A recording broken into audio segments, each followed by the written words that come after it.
Hi, welcome to Politics for People Who Hate Politics. Possibly episode 13, Lucky 13. Definitely episode, fuck if I know, because it's hard to keep track. I have two lovely guests here now. My dear sweet brother Joe will wander in eventually, and other people probably won't. But if they do, it won't be that surprising, because I invited them. My proper guests are Michelle Montalvo, who hasn't been around in a while, but we like her a lot. She is no longer an intern, and she still likes sci-fi, presumably.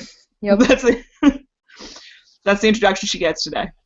And my other guest, God knows why he wanted to be on here, but he actually did, which is very flattering, is Mike Miller, who is the singer-songwriter of and main dude in Endless Mike and the Beagle Club, my favorite band that lives anywhere near me, and maker of many fine albums.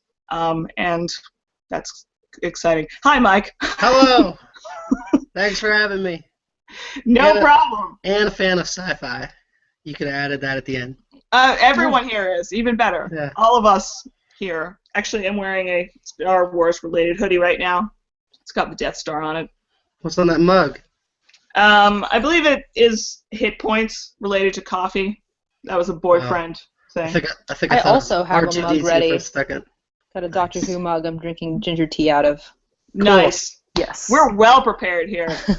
We are so prepared for this. Man, I gotta say words and do this right when we have so few guests. All right, so we're gonna talk about the po-pos. And the I don't know why this is funny. I apologize, future audience or one viewer who might actually be there right now. All right, so the po-lice. We've been having a whole thing since August, since the shooting of Michael Brown in Ferguson, Missouri, where people are actually talking about the police. Everybody. It became a legitimate mainstream media topic for months, which is a good thing, you know, as opposed to being ignored or covered by special people like Radley Balco or, to a lesser extent, me. So people have been caring, and that's awesome. And there's been talk about it, and even conservatives have been like, well, maybe we don't like, you know, maybe since we are supposed to dislike the government, maybe we should talk about cops a little bit. And then we had the backlash because some douchebag killed two NYPD cops on December 20th. Oh, look, it's Joe! Yay. Better late than never, young man. Yay, it's me. It is. He was on his way, got pulled over. Yeah, by the No, I don't police. know. No. We're talking about the police, Joe. Hi. Hi, hello. This is Mike Miller. I tried to get you to come to see his show with Claire, and you were busy having to work at 6 a.m. tomorrow. So Yes. you missed out. Sunday shows are a problem for the music industry in general. Yeah.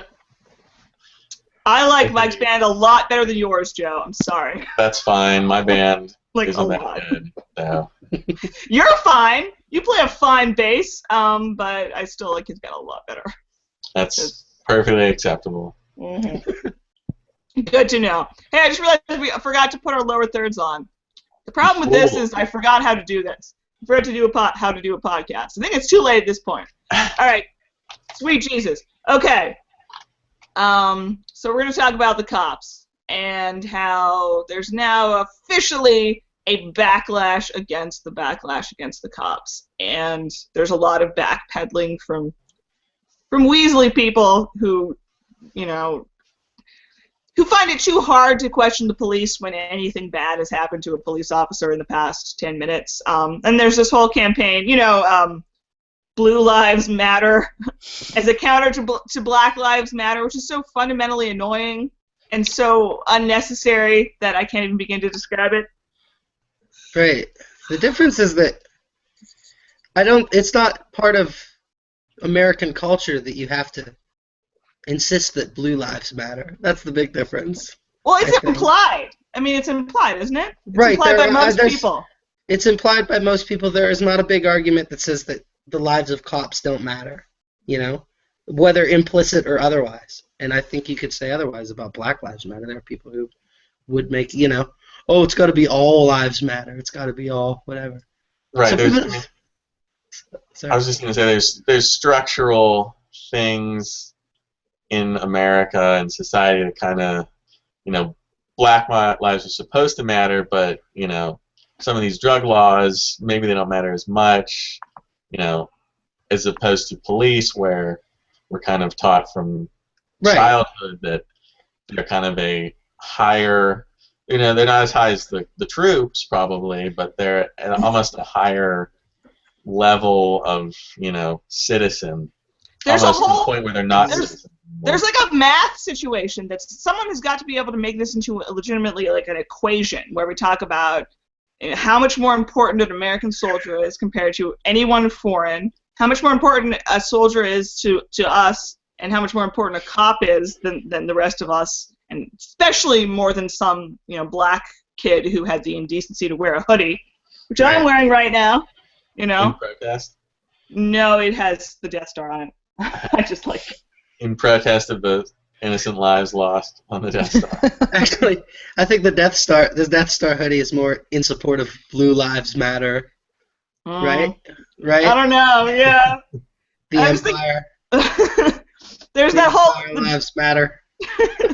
I mean, there is that Clerks conversation, right, where they talk about. I mean, it's a fair conversation to have. I've had that equivalent 5,000 trillion times about. They're probably. The contractors on the Death Star, yeah. Not the contractors, but there must. Are there janitors? Droids are sentient. Sure. There were droids. There's some problems there. I'll say this though: the band on Jabba the Hutt's ship, when they blow up the ship and even the band dies.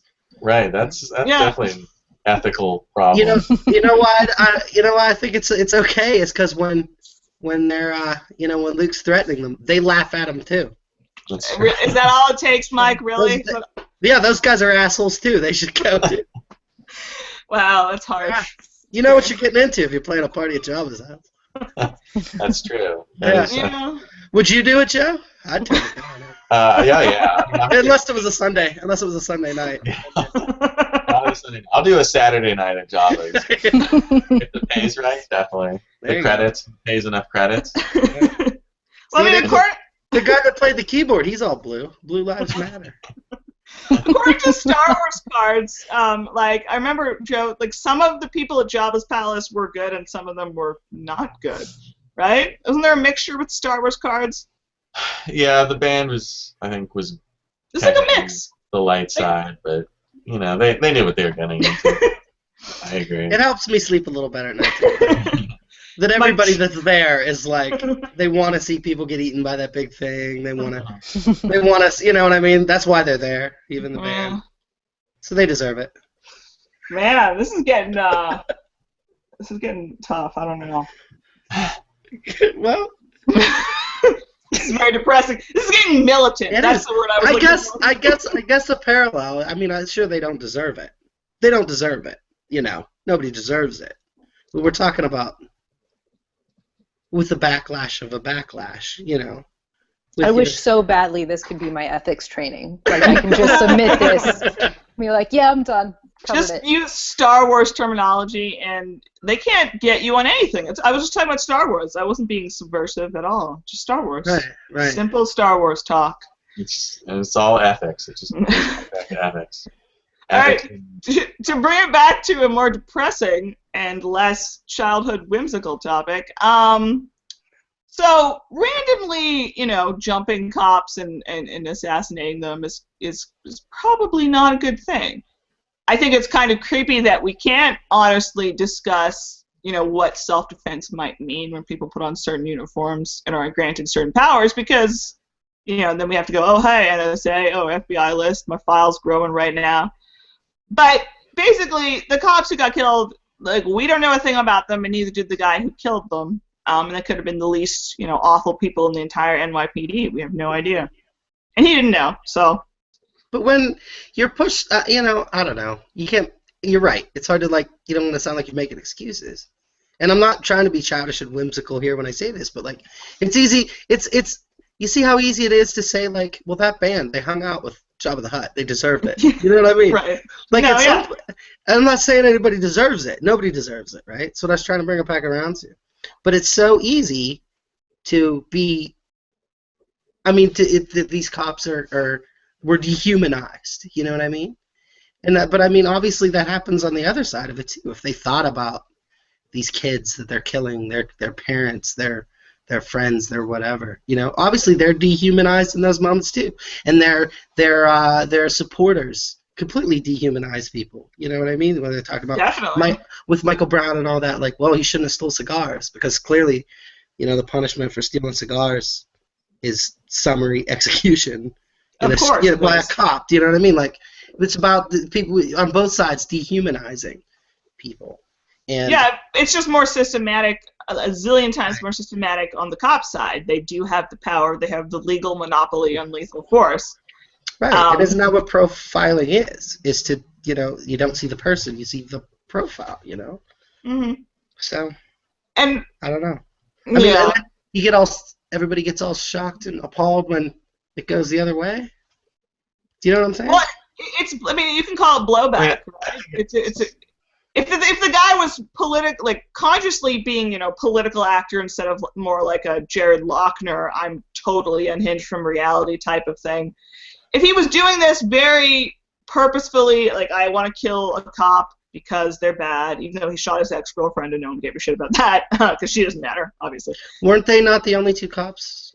Wasn't there, or haven't there been a couple other ones? Wasn't there a guy in Florida? Yeah, there was a guy in Florida who, I'm blanking on the circumstances of that, but it also seemed pretty, like the same inexcusable. Kind of but the same kind of blowback, or maybe that was just how it was getting spun. Well, I mean, the thing about if you're talking about mattering blowback in terms of foreign policy, though, you're talking about like 9/11, and no one's going to say, "Oh, 9/11 was awesome, you guys," but it was a response in a large part to the U.S., and the West being ridiculously intrusive for a century or so. So if people start getting pissed off at cops and they start killing them, that's blowback too. And the response to that's probably going to be a crackdown on, like a cooling of dissent towards cops, and the same type of thing that happened. It's all. Well, weren't people also just arrested recently for making threats on Twitter? I mean, this is now a crackdown on speech. Mm-hmm. Yeah, I mean, I don't know what the tweets said or how vitriolic all of it was, but I mean, it's definitely not looking promising. Well, as far as I know, I was thinking about, people kept referencing the protesters, like minority protesters, obviously, who were chanting, what do we want, dead cops. Mm-hmm. And, like, I'm obviously not a lawyer, but as far as I know, that's legal speech because it's, incredibly vague, and it's not. There's 800,000 law enforcement officers. Like, the threat implied in that is not nearly specific enough to be illegal, as far as I know. It may be classless, but it's legal, and I don't know. There's going to be a chilling effect that bothers me. Who do we blame for the cops? I mean, it gets back to, like, what are the root causes? Killing cops is never acceptable, really, except for, maybe in self-defense if it came to that. But, I mean, who do you blame? Do you blame each individual actor? No, you have to, it's a systemic thing. You blame both. It's both. But I feel like that's just too easy. You're dragging everything down to a level of violence when you should be trying to build everything up to, equality. And humanity, right? Humanizing. Right, yeah. Again. You want to humanize both sides. You don't want to start dehumanizing one side to equal, some of their treatment to, I think it's a slippery slope where you start, where you end blaming, There's blaming and there's condoning, like, summary execution, and there's a lot of stuff in the middle. So, I mean, are we as Americans liable for the actions of, the government? Well, that's the nasty thing about democracy, is that, like, is everybody who votes culpable? Like, are they just drenched in blood? You could make a very depressing argument that there's some truth to that. Cumulative, just the ones that vote, right? Well, there's elements of truth to it, but I think it's just it's too easy of an argument to make when you're trying to be kind of a jag-off. and just make it so easy. You have to find the lowest common denominator to blame.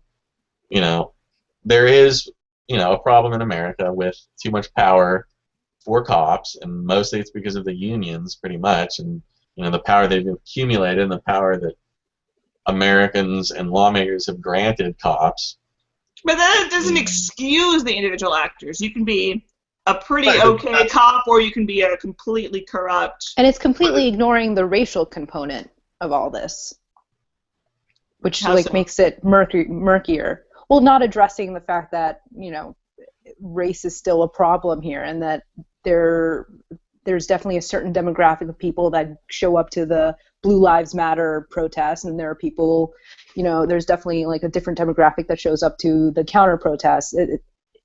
It's not just about power. I wish it were, because then we can talk about lowest common denominator and making it, like a fair and balanced kind of discussion. But then the treading the waters of race in America, that keeps it from ever getting to that point. But I mean, even that's kind of like a power struggle, because you have the laws that have been entrenched over hundreds of years that kind of, it's a systemic thing against minorities that white people in power have kind of used to keep the man down, basically. No, they're the man. Keeping. I mean, it always comes back to whoever has had power the longest in any government. Doesn't matter what country you go to, there's always going to be a favored class in everything. In China, there's a favored class. In Japan, there's a favored class. And wait, so what's the favorite class here, Joe? What's the favorite class in America? Let's get specific. I believe it's white people. That's not white males. That's not. White male's not a class. Rich white males, yeah. Rich white people. I mean, of course it is. Yeah, of course that's no fair. It's been 300 years of laws and power accumulated, and I understand that. Yes, it's time to take some of the power back if you're a minority, but going back to shooting two cops who were not even white, Chinese. I mean, it's about individual. Their names were Ramos and Liu. I mean, Right. how. Not that, I mean, it's, killing some random white cop who you don't know a thing about is pretty much just as shitty. It's just, I mean, I have no problem with the protests and stuff like that, but if you're going to start executing people, it's just never going to work out in your favor. It's just not the way to do it. Did we learn nothing from the Hunger Games? Like, I'm not even kidding right now, but like, the nice thing about that whole storyline is that the end result is, wow, we just had a totally legitimate revolution, and then all of our leaders are shitty again. Like, it's almost as if the power's the problem. Right. That's how Animal Farm ends. Yeah, exactly. Sure. Oh, and it is. The power is the problem, but obviously, race is one of the most prevalent things on people's mind when these, it's at the forefront of this kind of police conversation. But since people can't have a good dialogue about race, it can never lead to a dialogue about power, and for different reasons. The thing, the race conversation often doesn't lead to a dialogue about power, though. Like, that's sort of the mainstream liberals' problem, isn't it? Like, they stick to sort of a vague, like, well, I mean, Hillary 2016 will fix sexism, right? Just like Obama fixed racism. There's that idea that if everybody gets to be oppressive, then that's the way it's going to work out. That's how we're going to fix the prejudice. Oppressive in turn. Yeah, exactly. That's how we're going to fix it all up. There's so clearly, I mean, like, the people who deny that there is a racial element, even Rand Paul doesn't deny it, for Christ's sake. Like in criminal justice stuff, they're really frustrating because, like, the origins of the war on drugs, which was the engine of the police state more than anything else, were very cynical and very, very racist. And you can look it up. It's true. It's not, a liberal fever dream. They were really trying to keep ban the substances that made the black people and the Mexicans be really scary, the scary jazz music, and then the threat to the white women. Or, and also in the 70s when it became, the official war on drugs, it was, all right, who's using drugs? It's the radicals, it's the minorities, and it's everybody except Middle America. And I, Richard Nixon, need a really nice domestic policy thing that's going to look good. There'll be pictures of people posing with drugs. It's going to make me look great. There you go. Even that saying that was what Michelle was saying. How do you have that conversation about race without talking about power too? Yeah. And you said it doesn't usually lead to that, but like you almost can't talk about. How do you talk about race relations without talking about power? That's the problem with race relations. The problem's right. The reason that race relations is such a problem is because of the imbalance of power that comes with it. Otherwise, it's not about, aesthetics or anything like that. It's just about power. Right. Nothing ingrained between the races that would make anything different. It's just about who has controlled, the seats of power in America and why they want to keep it. Why they want to keep it that way. Right. Exactly. But it's still so very us versus them. I'm obviously white v black. So to just jump into conversations of power is difficult, and it also doesn't help that you have like the Jesse Jacksons and Al Sharptons of the world co-opting every single one of these protest movements and standing next to the wife or family of the victims, pretending to give a shit. And then, I don't know. How do we fix race, guys? How do we fix this? Well, we have 30 minutes. All right. Start thinking. Done. Well, maybe having more than one Hispanic Michelle or token, slightly less white person. Maybe that would Hispanic. Woo. Yeah. That's true. I do think that after Eric Garner, there was sort of a commendable Brown. There's the case. We'll never know because not enough. We don't have it on video, and there's you can officially debate it until the end of time now. Garner, it was right there, and everybody, George Bush thought it was vaguely concerning that the guy wasn't indicted. That's how bad we're getting. But you had a hint of disagreement where it was liberals are pulling the race card, conservatives want to talk about cigarette taxes, and to me it was such an imaginary debate because they were both relevant. A black market, the idea that criminals, are expendable ties pretty nicely with, also browner, blacker people are expendable. There was no debate there. Everyone was agreeing, but there was still a hint of damn, liberals talking about it this way, conservatives talking about it this way. I don't know. But at least they agreed, though. They agreed something was messed up there, and now, now there's the backlash. Now there's the unions going insane. Turning their back. Yeah. I can, or is that what I can breathe? Oh my God, that was so hideous. Breathe or whatever the t-shirt. That was the worst. That was worse than any of the Brad. That was after. That's coming up even after those two cops got shot in New York. And people are still that's fucked up. What the hell is the matter with you guys? So maybe it's not been completely steered away from criticism of cops, at least as long as they keep doing that kind of shit. It took a major hit, but you're right, yeah. But because that was so, that was so deeply classless and so specific. Right. What, what do we want? Dead cops? Okay, that's, not good. But who are you targeting there? Who are you angry at? You're angry at 800,000 people? Okay, well, you're not a threat to 800,000 people. If you're saying I can breathe, what possible message is there besides, fuck you, I'm alive, and that guy's not? What else? There's nothing else there. It was horrible. Even from a PR perspective, what a grotesque way of trying to get people over to your cause.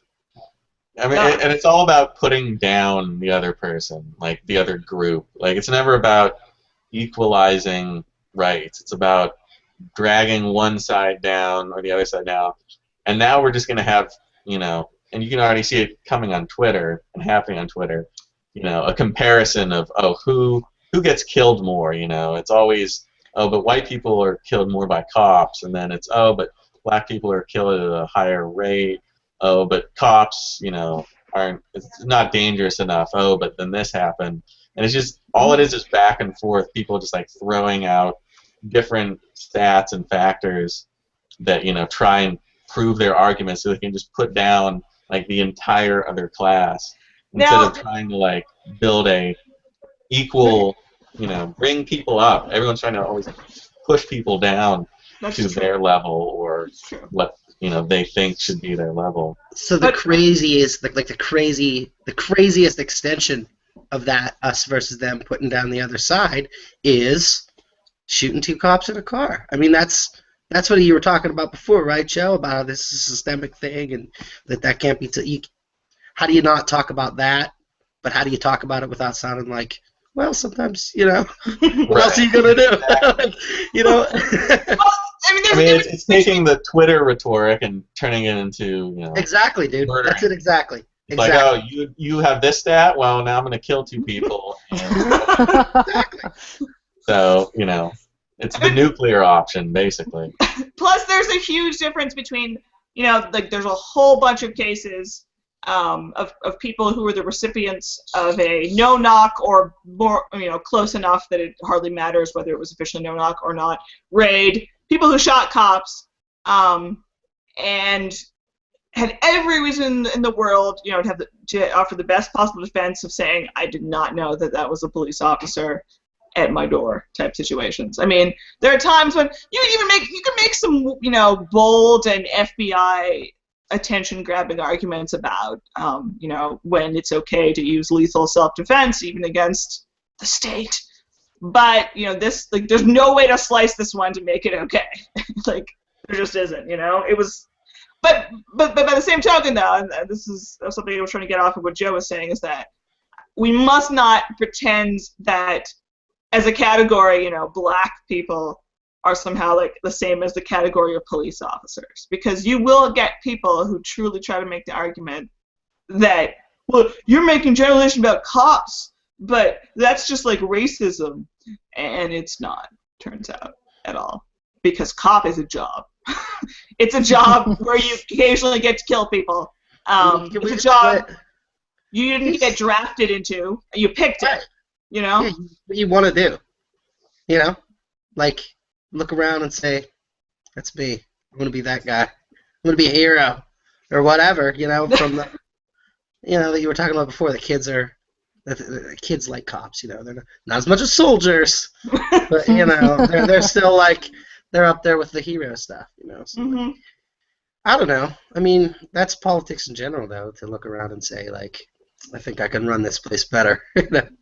Like, that's the dangerous thing, isn't it? You got to be a certain kind of dude that you don't want to hang out with anyway.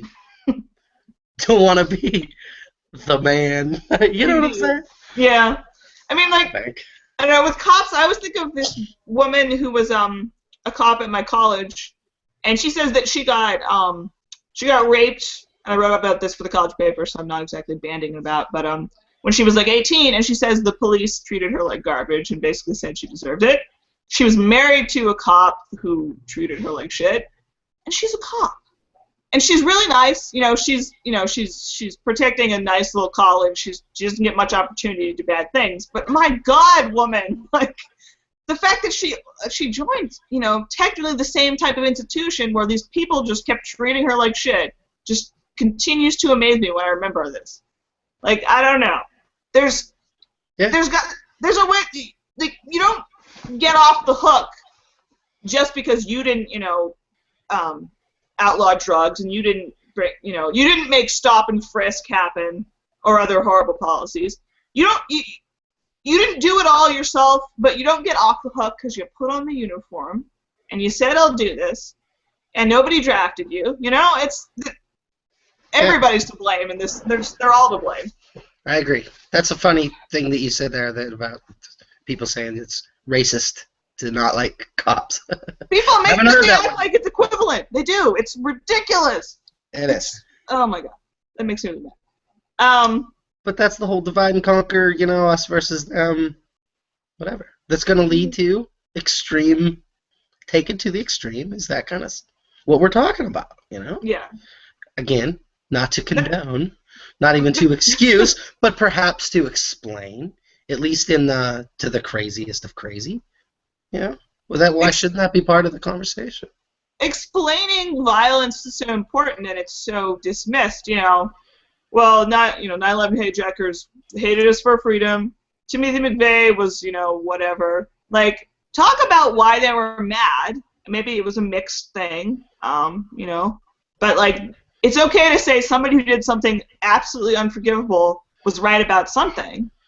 And, you know, if you try to explain it, you might actually be able to prevent it next time. Like, Waco and Ruby Ridge were shitty, and Timothy McVeigh was right about that. He was right that they were very, very bad.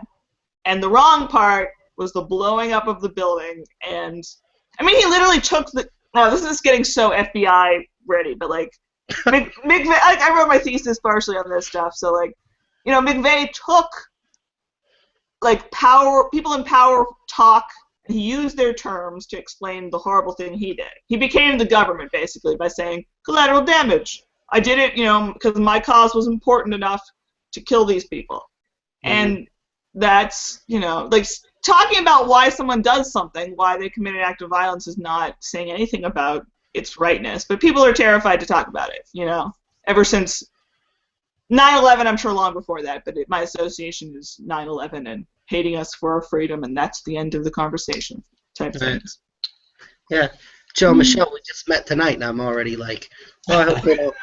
Like, I'm like nervous talking about this just with the two of you.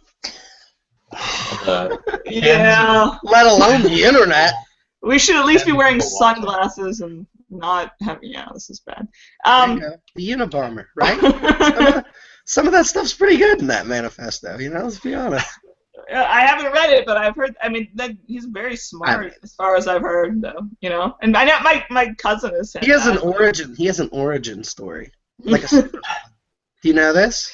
He does indeed. You should know more. I'm blanking. What's the? He had, you know, some kind of communicable disease when he was just a baby, so they had to keep him in isolation. So for like 2 months, the only human contact he had was the nurse coming in to like feed him with like an eye dropper or whatever. Oh, weird. And then, so he like never connected to people. And then when he went to college, he was like the unwitting subject in like a psychology experiment. Yes, I did read that recently. Where they would say sat across from him at a table, these guys that were like in on it, and they didn't tell him that this is what they were going to do. And they were just like, well, just tell us, you know, what is it that you believe, you know? And if he was just like, well, I think that taxes are too high, they were like, you're a fucking idiot! like just like tore him apart no matter what he said. Like, even if they agreed with it, this was the experiment was to see, like, whatever. So was like distressing. Coupled with the origin of a baby, the baby part of it, and like just getting his whole worldview torn down for like hours by like Harvard law students or whatever. Like, he turned into the Unabomber. He has a super villain origin story. That's rough. And a costume, you know. Yeah, that's true. He's world's first. That formula seems way too easy to hit. Like, I'm scared I'm going to run into a Unabomber. Like, around every corner. If that was the origin story for like the Joker, I'd be like, no, that doesn't. Hollywood sucks. Well, and that was back when like there appears to have been no ethics in that sort of experiment. You know, like Milgram and all the other things were like, fuck it, let's put some children in a box and see if they eat each other, whatever. Ethics. You know. What was that prison? What was that prison? Where Stanford prison experiment. Yeah. The Milgram one, I think is always heartening because like there are like two dudes. There's like clips from it on YouTube I've watched. There are two dudes who are like, no, I don't want to do this anymore. And they're like, oh, but you have to. It's like, no, I don't have to. And I was like, there's always like two people who are awesome who are like, no, I'm not going to keep shocking that guy. I don't really care what you say, Mr. Lab Coat Man. It's very heartening. But I have a lab coat. No, man, there's always, like, that's, like, almost my entire life philosophy is that there's always going to be, like, one dude who sits back, lights a cigarette, and says, no, I don't have to do what you say. Sorry. Yeah? That's my life's philosophy, that there's always going to be some guy who does it right. Not guy. That's a good philosophy to have. I'm going to start looking for that guy. Do it! It's a fodder for mostly optimism. Yeah. Like, you're still going to hate the majority, but, you know, That guy. go look at the Holocaust. You realize how many people, like Raoul Wallenberg-esque people, who were like, you know, I'm going to save as many people as possible instead of doing my job, you know, as like a diplomat from a neutral country. I'm going to be awesome instead. It happens, Mike. It happens. It's good. Good. That was a good tangent. I was going to tell you guys some official statistics that I read on Alternet via the New York Post, which makes it, they're from 2 different sources I don't trust. Nevertheless. They're on opposite sides, so they cancel each other out. So Maybe. So I trust it. Possibly. But, okay, so the NYPD, in response to people being, you know, mean to them, and also the unfortunate killing situation, they're doing a work slowdown thing, which has resulted in what I read was 60% fewer arrests from last year, 84% fewer drug arrests, and 94% fewer like summons and like sort of low level. So basically, So they're stopping, you know, broken window policing, and they're basically doing what all of us probably wish they would do all the time. Yeah.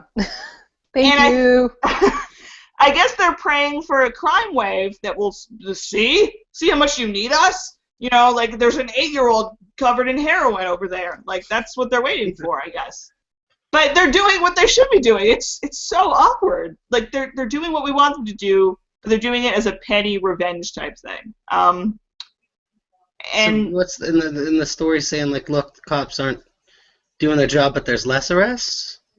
But I mean, of course there's less arrests. They're not arresting. But there are fewer arrests in like all of these victim lists or like low-level things. Yeah, because they're not doing it. No, I know, but that's their response to people criticizing them, is like improving themselves out of spite. It's just bizarre. That's all. It's very bizarre. Yeah. So maybe they'll be mad at us for a long time and keep doing that. I hope. Is that just in New York? Yeah, I mean that. The Patrolmen's Benevolent Association apparently directed this, and they're the people who supposedly were the origin of the terrifying email that said, "Oh, we're at war now," after the shooting, and that was never like officially made official. But I mean, police unions—they're the worst unions in the world, like as far as I know.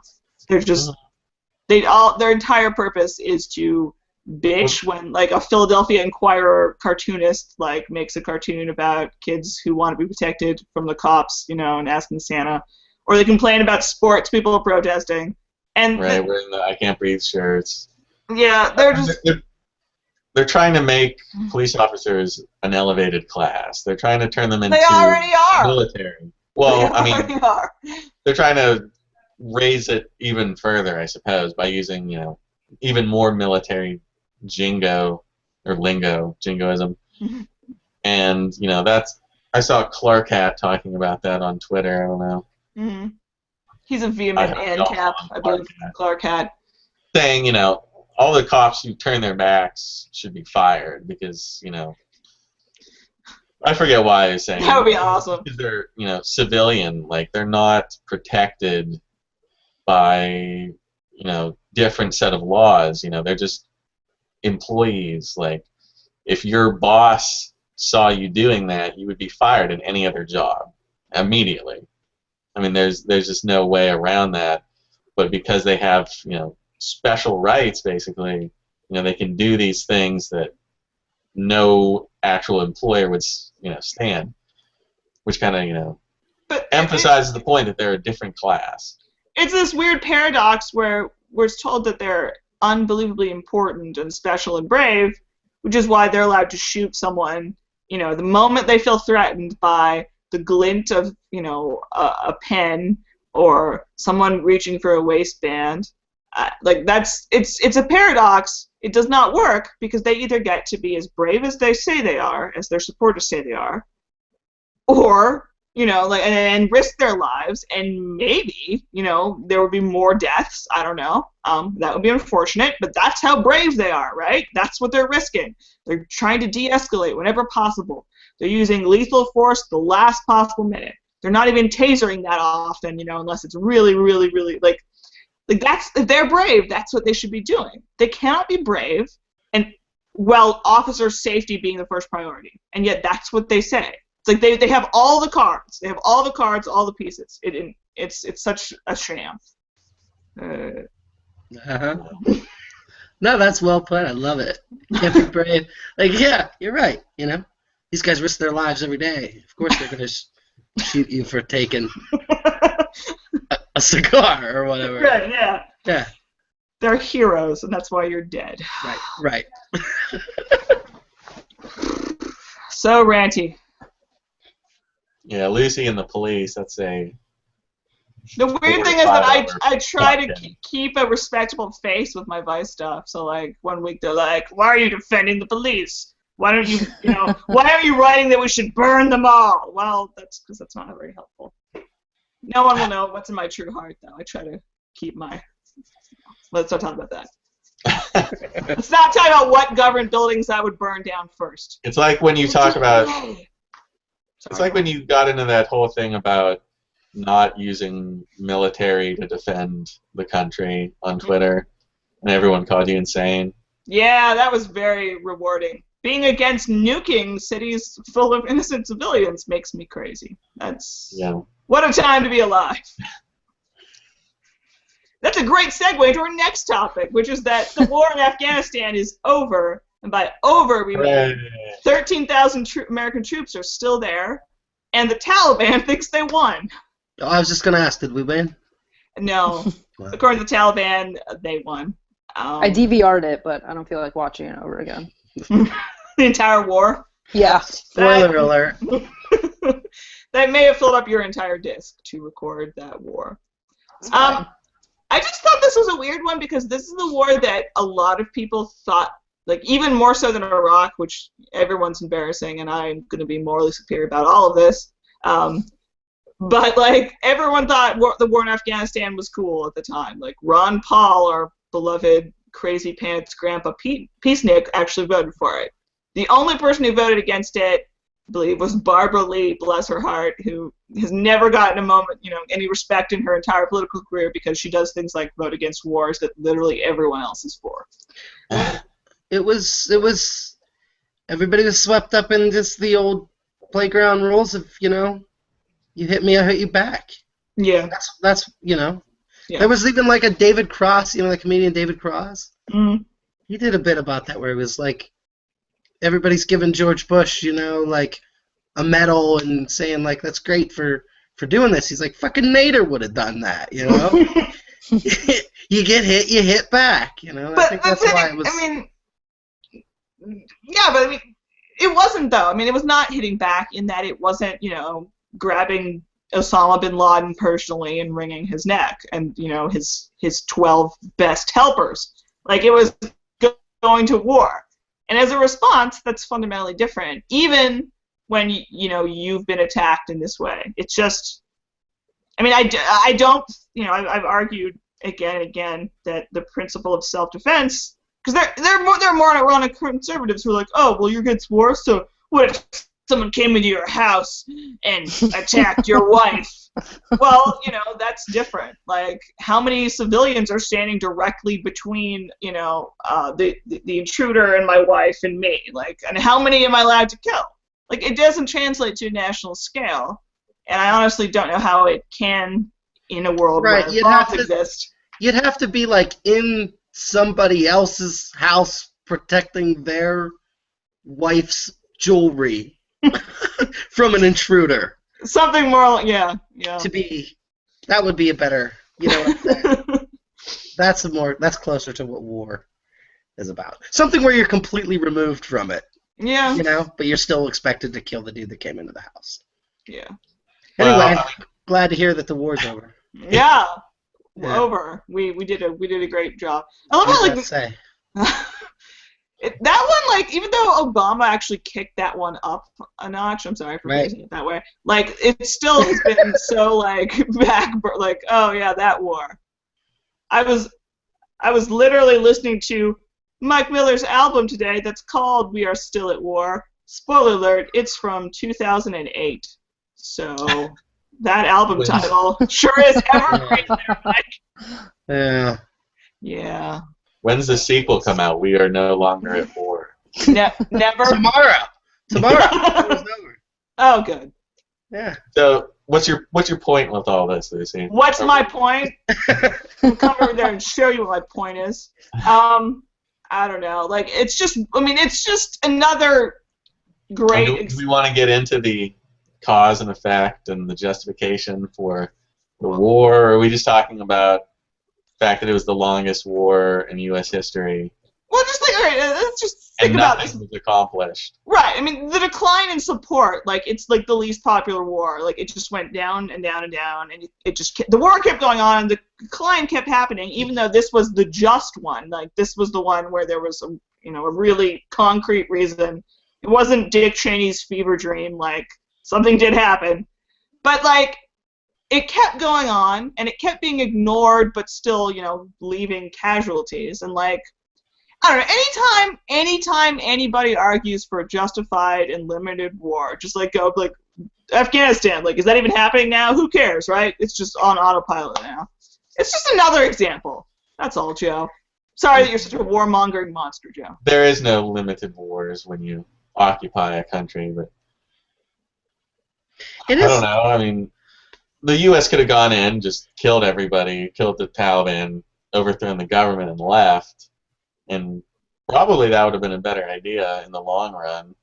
How about you find Bin Laden before you have two wars where you're trying to find him? Oh, is he in Fallujah? Where is he?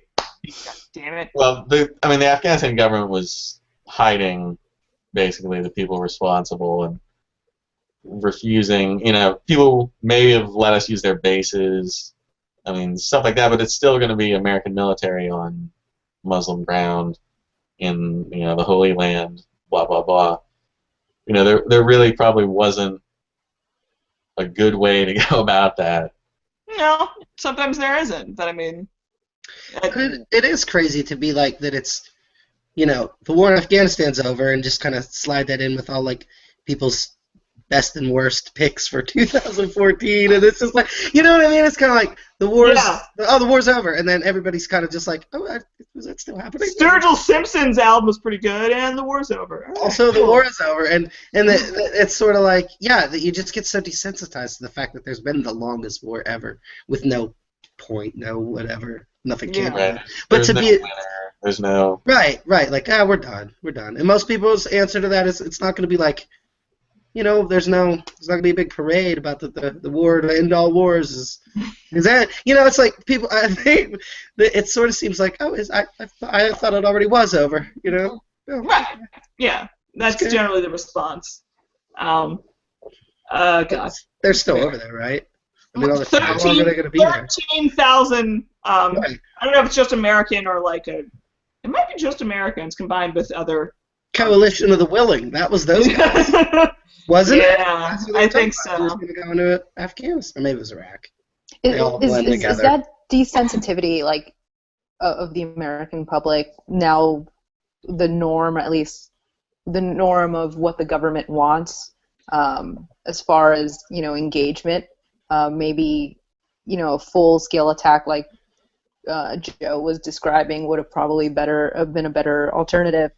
Just couldn't have happened, or it would have completely changed the, makeup of, the way we look at threats today. I don't know if that made any sense. Yeah, I mean, I think the government needs to appear like it's doing something, and that it's protecting not only Americans, but protecting the world, and that's how they have carte blanche. Doing a bang-up job to do these things. If they didn't do this kind of stuff, maybe if there was a foreign conflict that the United States wanted to get involved in, there would be more resistance. But because it's kind of like, it's our job, it's our military's job to police the world, to root out evil wherever it goes. Americans. I don't know if I guess they are desensitized at this point, but in the beginning it was more like, our duty, this is what we do.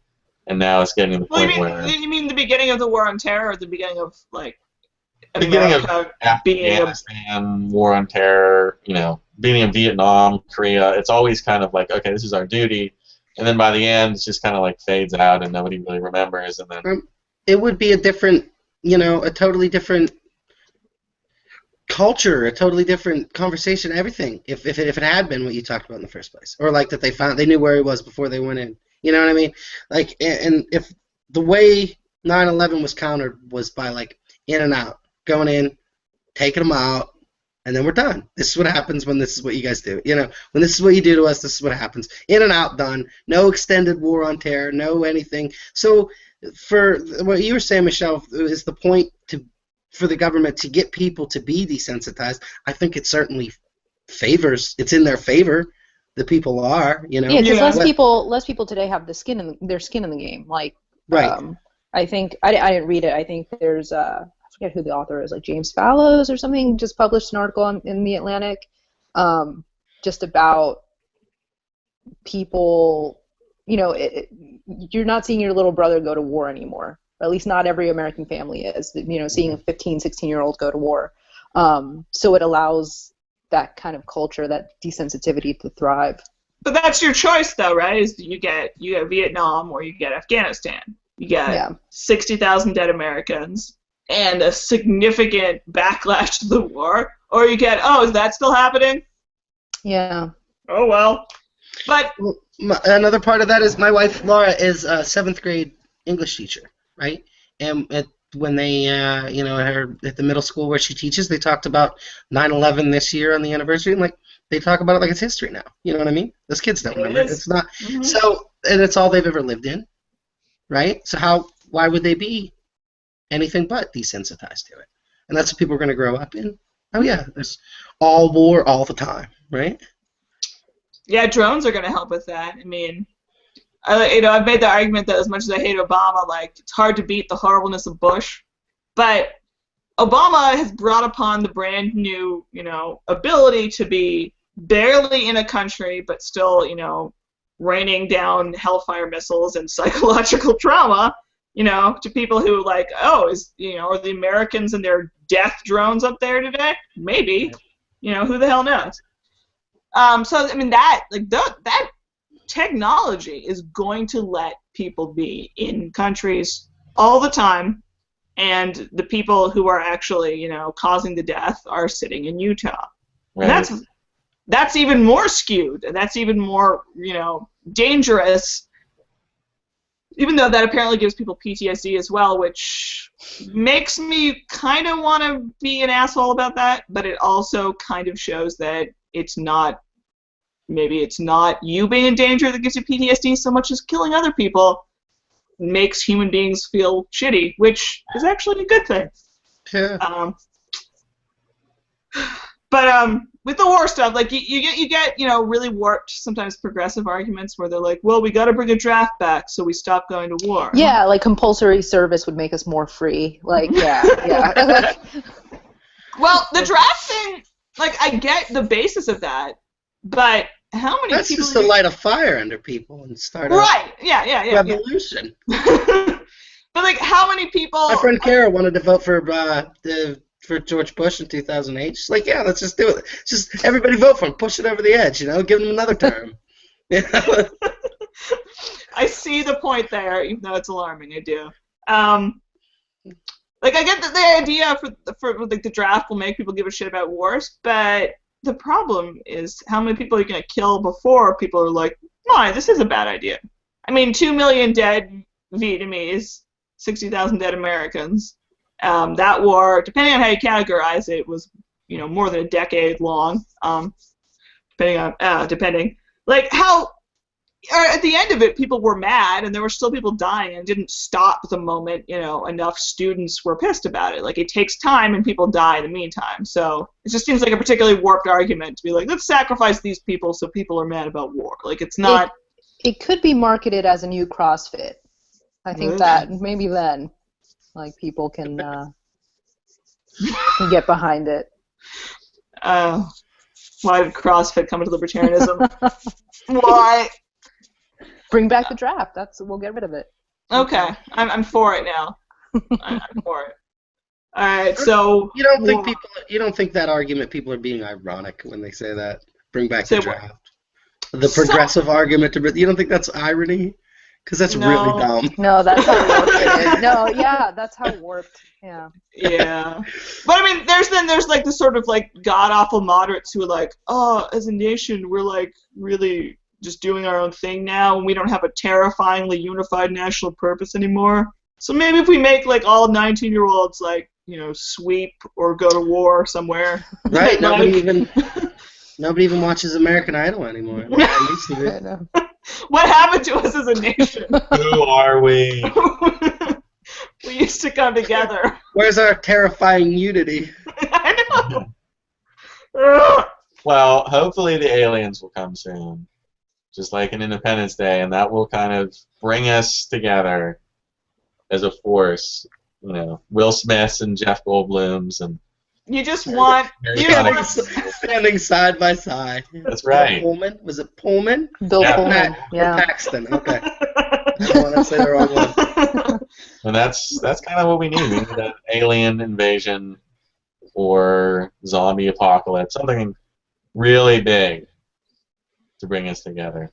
And so we can have stirring politicians like Bill Pullman and his beautiful speech. As a people, really. I mean, that's beyond nation building. That's right. Yeah, that's humanity. That's what we need. Something human. Yeah. I always hated the end of Independence Day. Like, there you cut to like the British people in Iraq and shit. And like, I kind of want to know what they were doing this whole time. Like, why did I have to stay in America with like all the quippy people? I don't know. I wonder what the British were up to. Obviously, not much. They were like, America, come on, put your money where your mouth is. You got this. Yeah, I guess Britain in 1890s would have handled it better as they did in War of the Worlds. Oh wait, that was Germs. Sorry, that did that. Oith James. Oith Germs. Is that enough? Never mind. No. That's good. You're the senior member of this podcast. So. You're better off not remembering that. It's not very funny. Okay. If my brother watches this, he'll think that's at least he'll be embarrassed for me for referencing that. Good to know. All right, well, I guess we can't talk forever, but I was going to touch on an econ topic, which is an extension of like a semi-debate Mike and I had in a bar last week. But we might be here all night if we touch on that. I don't know. Another time. You should bring it up on a different one of your podcasts. I'd rather just watch people that know what they're talking about talk about it. Well, I'll say that was like the notion of the basic income, which weirdly enough has been an argument made by libertarians. Have Joe or Michelle, have you seen that? Where like it would cut down enough bureaucracy that it would almost be worth it to just be like. I believe Milton Friedman was a fan. Really? Yeah. He also gave us withholding though, so fuck that guy. You know who else was a fan? Richard Nixon. Something close to it. There's a lot of disparate fans of that. Yeah, which is interesting. There's an anarchist criticism of it that it would be like maybe a stopgap between the move towards like an actual moneyless system and whatever. And that's what we were talking about a little bit. Why it's such a just what was your the libertarian take on it? You as a libertarian. It makes me not so much. Yeah. Well, I'm a right-wing scumbag anarchist, and you're a left-wing. Hippie-faced and hippie-faced anarchist. That's right. Yeah. Which there's a Venn diagram of hanging out. There's a lot. It's right. Fun. Right. But I like the idea. I like the idea of thinking about like we could just have so much more fun if it was. And that makes you a goddamn hippie, though. We'd be a better, get rid of some of that pesky alienation and have a little bit of fun. It's probably good in theory. It would be an improvement in theory, but then of course unintended consequences come in, and I don't think anyone who pretends they know exactly what would happen as far as the big picture, macro picture, I don't think anyone really knows how it would affect everything, and it might just be too sweeping to really just kind of just throw at the wall and see what happens. I mean, there might be some pretty dire consequences, or it might work fine. I don't know. Who cares? Those dire consequences, like Big Macs are $5 instead of $1 or whatever. But like, that's okay. And the other part of it, it's not. But I don't know. That's okay to say that might be part of the unintended consequences. But here might be a better unintended consequence. If everybody is a little freed up, they have $1,000 a month or whatever it is, and get to be freed up a little bit to not be worried about how they're going to make their ends meet all the time, or they could just say, all right, I'm just going to skate by on this $1,000 a month for a while and just live and be a human being instead of like a drone. Well, then maybe we could be as a better peoples that could think up some counters to your surpass our economy, and then they're getting more news and they're and congratulations, you just ruined America. I'm somewhere in the middle of what the two men folk just now. I think I'm in the middle of the sentiments expressed. Well, Joe, what if it's that bad of an idea? What if if that's all the government did, literally, if that's all they did, or the only problem is that's never all they do, is it? They're gonna pile it on top of all the other shit we have, and the mainstream and then they just won't stop. The mainstream liberals will pile it on top of the shit that's already there, and the DEA and the DHS and the CIA and the military, and everything will still be there, and the bureaucracy, type of welfare and aid and all the bad shit along with it, all of the less helpful stuff is all gonna be there, and then they'll just be added here's some more money. Bureaucracies never reduce themselves. They always grow. They add. They never subtract. Well, the Robert Hicks thing is that it's a ratchet. It's a ratchet in terms of power, where they have a crisis, World War II, Great Depression, whatever, a ton of power to government. After the crisis, ebbs a bit. It goes down a little, but it never goes back to what it was before the crisis. Right. So there's a little. It may go back a little, but it never goes away, basically, which seems about right. Yeah, but we let that happen. People let that happen. People don't care. They let that happen because they got better things to worry about. So maybe if you didn't have to worry about poverty and starving and could be a little less alienated, maybe you'd find a way to say, I don't think I want this to happen anymore. Would be a better peoples. But you're still getting traipsing around America with their free money, not caring about the system. Yeah, but you're going to get yours too, so it's all good. I want what do you care what to do with it? I'm poor. I'm fine with that. Pretty much anything that gets me money, I'm okay with. God, I needed a super right-wing conservative on this podcast. It's going to. This is not. My reputation will be shattered. It's going to referendum in Switzerland, right, in 2015. And of course they're going to be nationwide there. They're going to try to. It would be $2,600 a month to every citizen.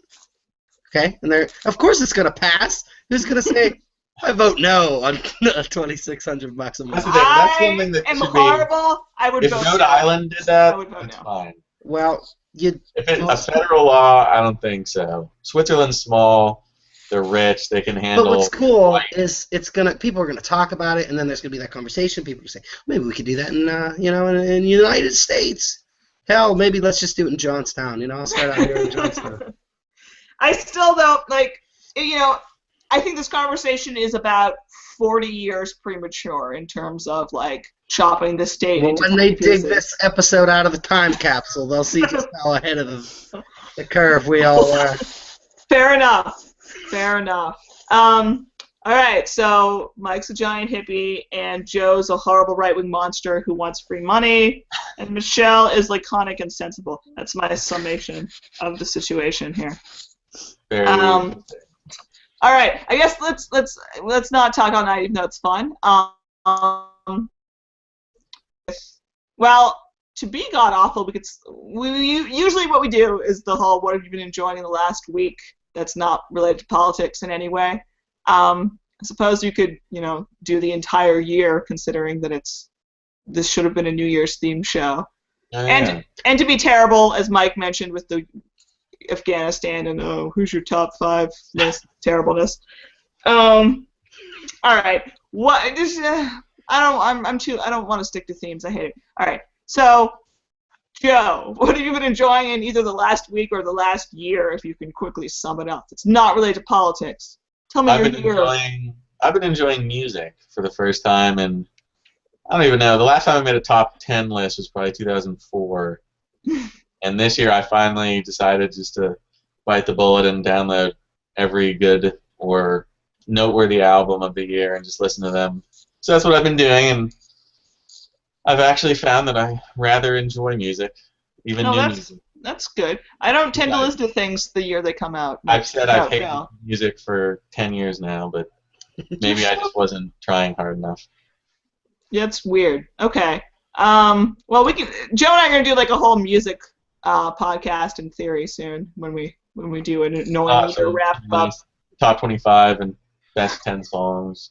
I'm just gonna have like barely like top 10 songs, and like 4 of them are like from compilations, and I'm bullshitting because I never listen to things the year they come out. Probably at least one Taylor Swift, huh?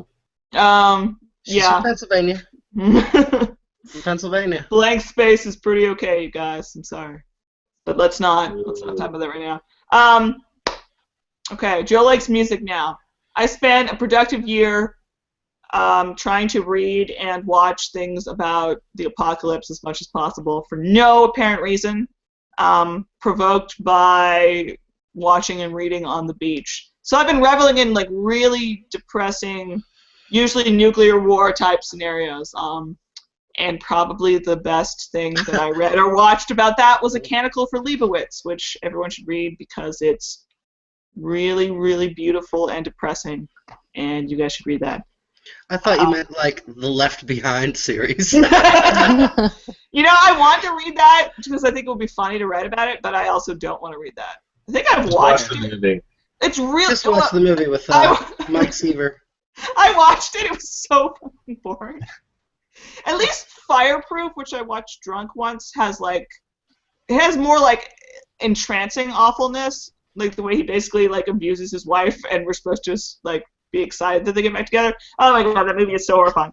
And did you see The Leftovers? Did you watch the show The Leftovers? You know, I tried to watch that and it didn't grab me. I don't know. Pretty cool. Is it? It's a slow burn, but if you can watch them all at once, yeah, it's cool. That's what I enjoyed this year. I enjoyed The Leftovers. I watched, probably watched quite a few entire series now that I got the Netflix. And the only time I can do that is when everybody else is sleeping in my house, so I stay up all night and watch it, because the rest of my time has been what I've really been enjoying this year, and that's just, my kids. Jude turned 1, and Jack's 4, and, so they're fun. That's what I've been doing this year. Try to let go of there's no politics in that, except for that, the difference is, I told my friend this when she was like, does it change you? You're supposed to, my friend Lauren said, you're supposed to change when you have kids and whatever. And I was like, I guess I still think the world's going to end. I just don't want it to anymore. Wow, that's the difference. I need a moment with that. That's, wow. How about you, Michelle? What did you enjoy this year? Damn it, Mike! My show. Respect the hierarchy. I know, but you're making me uncomfortable, so I just moving it along. I've also been enjoying Netflix. A lot of Netflixing. I enjoyed living in 2 different cities this year. I lived in Atlanta for a bit, working for the Koch brothers indirectly, because I am a spawn of Satan. I would never do that. And I want reform in the criminal justice system, so that makes me evil. Been catching up on a lot of Netflix. BoJack Horseman. Do you guys watch that? No. I've heard. It's amazing. It's good. And I've just been trying to avoid politics as much as possible, but I get caught off guard when friends are like, hey, did you hear about this? What's your opinion? And almost autopilot, an opinion will come out. And I'm like, wait, I haven't been following that. How is it possible that I give a shit about Mitch McConnell that much? It's like summer. Oh, God, I don't give a shit about Mitch McConnell. I don't. I thought I didn't, but, like, I never had that delusion. Okay. All right. Yeah, so I'm going to try to, 2015 resolution will be to talk less about politics, I guess. Well, that's good. I like that.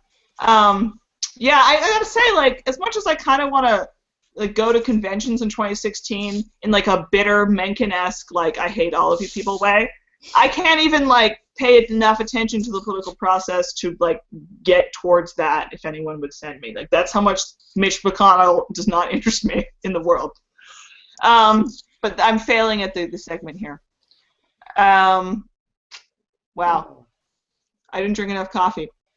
The highlight of my year was probably filling in for Radley Balko at the Washington Post for 2 days, which is political, but was so epic. The rest of my year was quietly typing for Anti-War and Vice and stuff. I did, however, get back into a gentleman named Mike Miller's music, so that's good. I left it neglected for too long. And that is our segue into shameless self-promotion. Say, Mike, where can the good people of the internet see your works, which I will also put, on the side with a link and all, but tell the people. You can get our stuff for free at Bandcamp. Just bandcamp.com, and the Smike of the Beagle Club. I think it's endlessmikeofthebeagleclub.com. No, it's endlessmikeofthebeagleclub.bandcamp.com. Yeah, that sounds right. Never ask left anarchists to promote themselves because they're terrible at it. Yeah, pretty much. Okay, Google Endless Mike of the Beagle Club, and then you'll find some quality music. Oh, yeah. Yeah. It'll come up. It has to. That's what Google does. So it's good music. I was listening to some of it today. Cool. It's weird that Mike Miller's on my podcast right now, because I like to fawn over him sometimes in bars for the past decade of my life or so. It's weird. 8 years, but still. Anyway, someone promote themselves. This is awkward. Not really. It's great. Joe. Well, eventually you'll see my list on the Stag blog, and I've been, building people websites and helping my father learn Twitter again, and so follow my father and my Uncle John and Ethan Casey, and I don't know. That's about it. Other people. I'm only helping other people. He's like a saint of PR. It's beautiful. He just promotes other people shamelessly. Michelle, what about you? Promote your something you like. Anything. Amazon and Netflix and things that make my life better. You promoting those? That's what I'm promoting. They don't get enough promotion, I don't think. So, help out the underdog. Give them Netflix too. I heard they're struggling. Uber. All these things I like. Oh, Uber is struggling actually, but not in that sense. Yeah. Well, we allow that kind of shameless capitalism here on politics for people who hate politics. Got a little rusty here. Conciseness tends to leave when I stop doing this podcast. You can read my works at Vice and Anti-War and Rare and the Stag blog. And you can see this podcast at YouTube and at Liberty.me, which I think costs like $5 a month now. So you could totally join that if you wanted to, audience. All right, gonna wrap this shit up. This was great. Joe, thank you. Michelle, thank you for being the least laconic you've ever been. And Mike, thank you for being on a podcast and for the albums that I was listening to today. They were Thanks for having me. It was super fun. Yay. Okay, bye, audience. Bye, everyone.